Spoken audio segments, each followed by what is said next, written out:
which is that, and I find this one also plausible. And I'm teaching you how to think about history, about how to think about things that happen between human beings.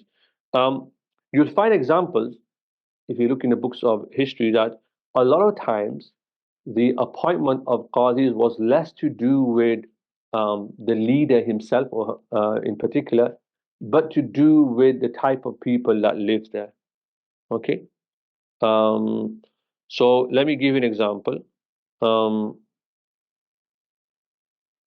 yeah, so I mean there are many examples, but you will if you take different geographical locations, what you will find is that a lot of time the qadi was appointed of that particular madhab based on the practice of the school of law of that people.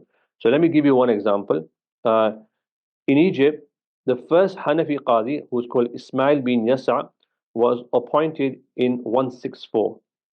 6 years before the appointment of Abu Yusuf as chief judge. So we already had someone who was a judge in Egypt before Abu Yusuf.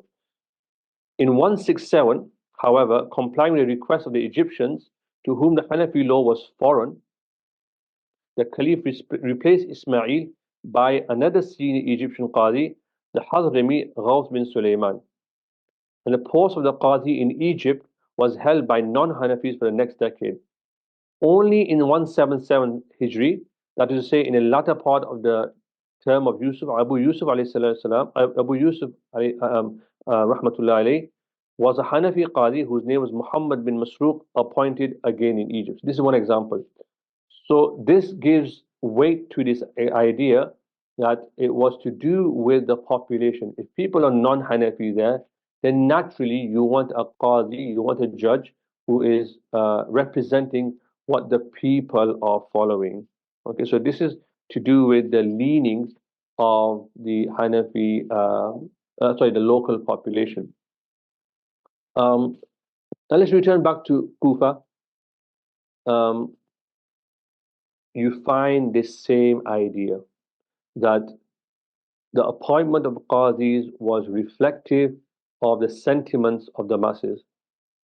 The following includes a survey. So I'll show you examples of this, where when we look at this, we see that most of the century, the qadis were people with no connection to Imam Abu Hanifa. And in fact, some of the people were open adversaries of Imam Abu Hanifa. And this has to do with the ground of where Kufa was. Okay, so for example, you have Ibn Shubruma, who is a muhaddis, who is a traditionist, and he is one of the most important legal figures of Kufa in the first half of the second century. He served as a qadi, a non-Hanafi, until 123 Hijri. Who replaced him? Our friend Ibn Abi Layla, and he held it during the Umayyad period until he passed away in 148 Hijri. And then a member of his own family, Ubayd bin Binti Abi Layla, followed. And then there was a semi-Hanafi, finally, Sharik bin Abdullah, and he was there for around 15 years. And then you have someone called Qasim bin Ma'an, who was the first Hanafi Qazi of Kufa. You can see it didn't happen straight away.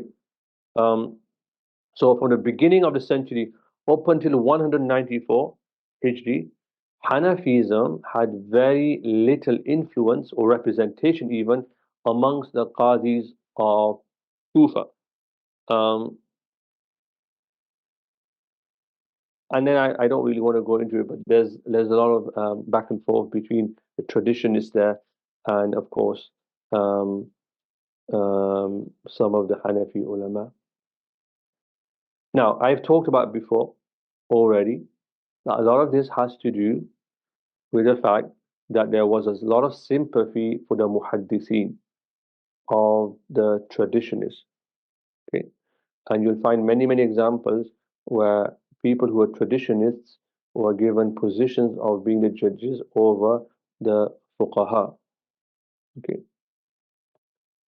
for example, even in the year around 180 Hijri, towards the term end of Abu Yusuf's role as a chief judge, Kufa was still quite powerful as a traditionist center But over time, slowly, the Hanafis overcame this obstacle. Semi-Hanafis became very important here. So people who were kind of Hanafi, but also straddling the line with the Hadith party, Muhaddithin circle. And what they were doing, they were transmitting material on the authority of Imam Abu Hanifa, and Hanafism was now gaining influence within the traditionalist circles very early on. Right, this is what starts happening. So you see an organic growth where there was some sort of rivalry, if you can say this, between the Hanafis and the traditionalists, the Muhaddithin. And as more traditionalists study with fuqaha, with the jurists, you see semi-traditionalists coming in. They start looking at hadith, they start looking at the madhab through lens of the hadith, and so the Hanafi madhab becomes more palatable, more acceptable. Okay, um, we can conclude that in Kufa and Basra, which I haven't talked about, the Hanafis did not completely overcome their opponents until really the end of the second century. So there was this shift from being marginal, at least when it comes to influence in popular circles, to when semi-Hanafis studying the Hanafi mazhab, bringing their hadith learning together, and which allows the Hanafi mazhab to gain some sort of foothold. Okay, so during the second century, we see that the Qadis were either traditionists or followers of Ibn Abi Layla, and they were the Qazi's role was in the hands of either people who were from the circle of Ibn Abi Layla or from the Muhaddithin. You'll also find that relationship between Imam Abu Hanifa and Ibn Abi Layla was tense, even though they were both seen as scholars of Ahlul Rai, as I've said before. And you'll find that there was a bit of tension between them. I'm not going to go into it. You can read one of the books that I mentioned in one of the lectures, which I reference, does give you a lot that is recently published. You can read it in your own time. Now, Abu Yusuf, rahimahullah ta'ala, is well known for his loyalty to the government, and he cooperated with the government. I mean, he saw the greater good, and that's our husn zan. Imam Abu Hanifa gave him nasiha. It's worth reading that nasiha. It's a wonderful nasiha that his sheikh gave to his student when he was considering and when he was becoming the qadi. It's so general, it's so well interweaved that you can read it as though Imam Abu Hanifa is talking to you. And if anybody wants that, I can give them, I can share it with them, or I can give you the wasiyah, the advice that Imam Abu Hanifa gave. Um, he enjoyed, of course, Abu Yusuf. He was given prestige at the Caliph's court. He was French. He had friendship with the Caliph, and he wrote many books. I've talked about some of his books in the previous lectures. You can watch them. The Kitab al-Kharraj, which is about administrative issues, which was written at the request of Haroon Rashid. He talks about the importance of following the leader. Very much a debate that still remains today amongst Muslim circles about should we follow our Muslim leaders or leaders of Muslim lands. Um, and he talks about Imam Buzi talks about the duty of the subjects uh, towards a ruler and the ruler's duty towards his subjects, um, and broadly says that there's an absolute obligation to obey your ruler, even if they're really unjust. Now you can see immediately this will become a problem because if you're taking the position that look, he's the ruler of the land, and even if he's unjust, we have to follow him. And then you have the muhaddithin saying, no, we should speak against people who are being unjust, and we should rally against them, and we should rebel against them. Then you can see that these two camps are going to have different positions.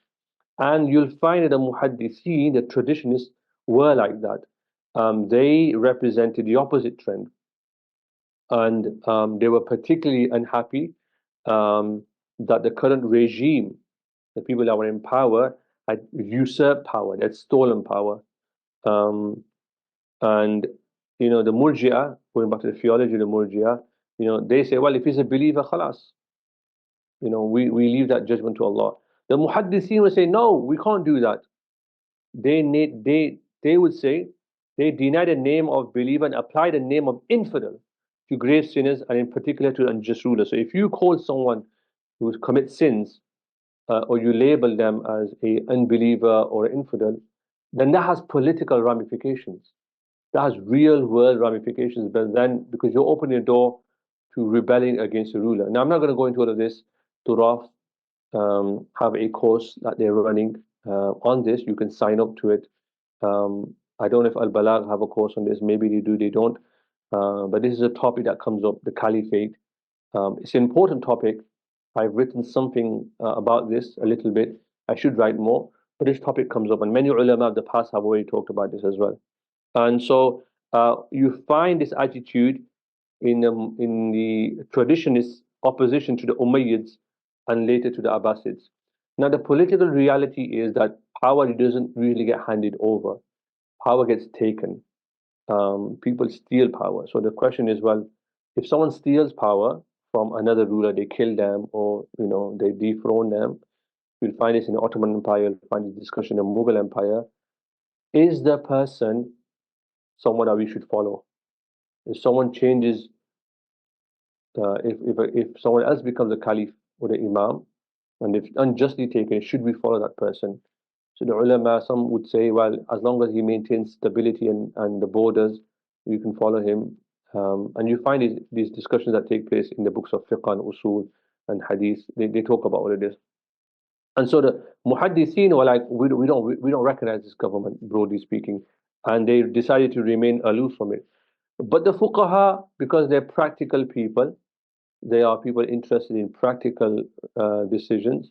Oh, here we go. What's this? That's something else. Okay.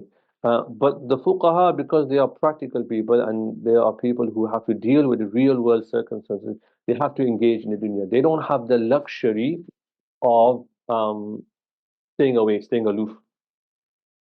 The reason I mention this is very, very interesting. If you read Kitabul Ilm of Imam Ghazali,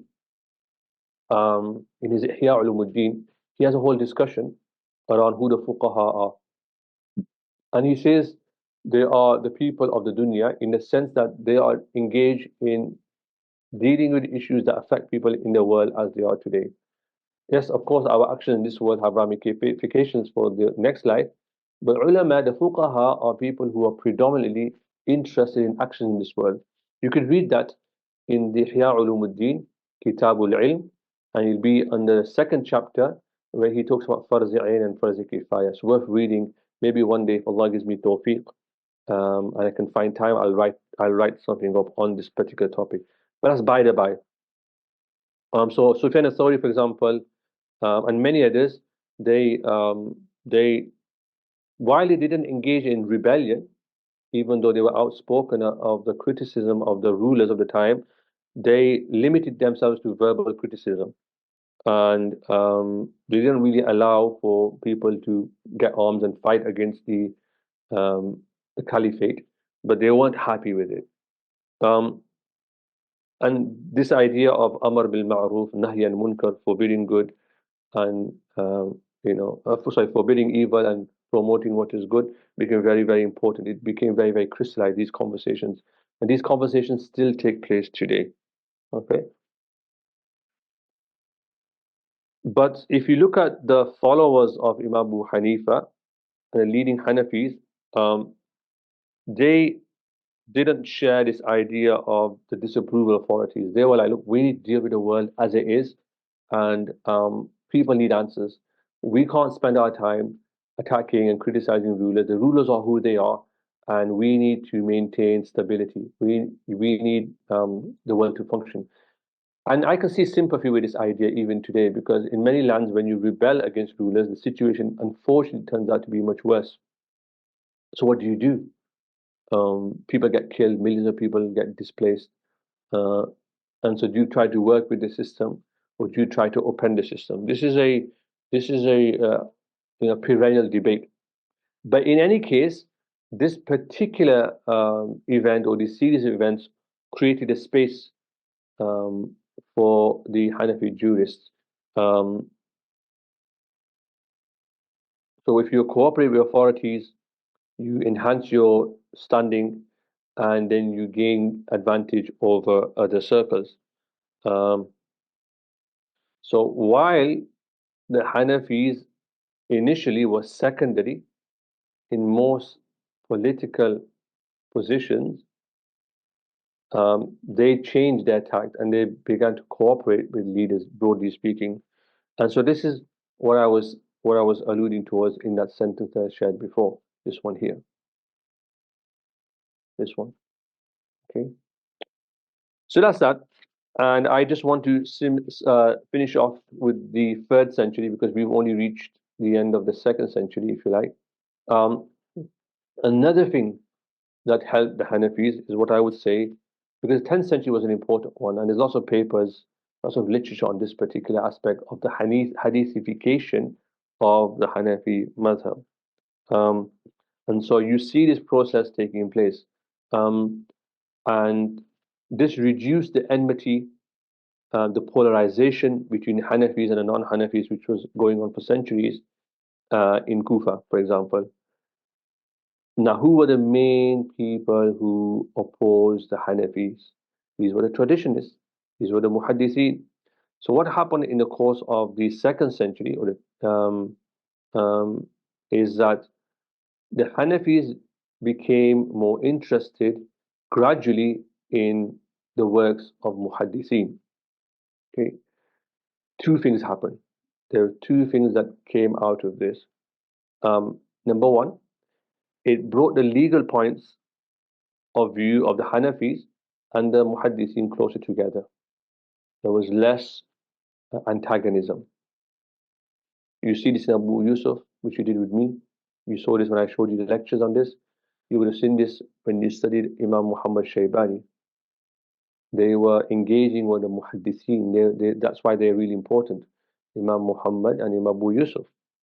Okay. Second thing, and probably more important, by accepting hadith and saying that they are a source of law, they gave space, they didn't take oxygen away from the muhaddithin. The reason this is important is that what you don't want to do, this is like, and you know, when you deal with the art of war, what you don't want to do is completely annihilate your people that are opposed to you. What you want to do is give them space. You give them a space in which they can operate, so they don't become antagonistic with you. So the muhaddithin were still seen as people that were important, and they had their place in the Islamic intellectual tradition because they were experts of hadith. And we need scholars who are experts of hadith who can look at the isnad and do criticism and tell us about the scholars that are in the chain of transmission. And because knowledge of hadith were increasing amongst the fuqaha, amongst the hadith scholars, the muhaddithin naturally became very, very important. Okay. And because the muhaddithin were important in this new political climate, where the Hanafis have a sense of supremacy, not in a negative way. I don't mean in a negative way, like they had more, they had more influence. This removes some of the antagonism between them and the Muhaddithin. There's a lot more that I can say. We can move on to Basra, but we've run out of time. I hope that's been useful. I know it's slightly different to what you might be used to. You're usually used to hearing stories of people, but because you've covered Imam Abu Yusuf, you covered Imam Abu Hanifa, you covered Imam Muhammad. I wanted to show you how there were also currents, there were also shifts in the background that was taking place. And of course, it wasn't exclusive to those scholars, but it helps you to understand the early madhab much better. It definitely helped me to do this. So I hope you find that useful. Bi-idhnillahi ta'ala. We'll stop there. Subhan.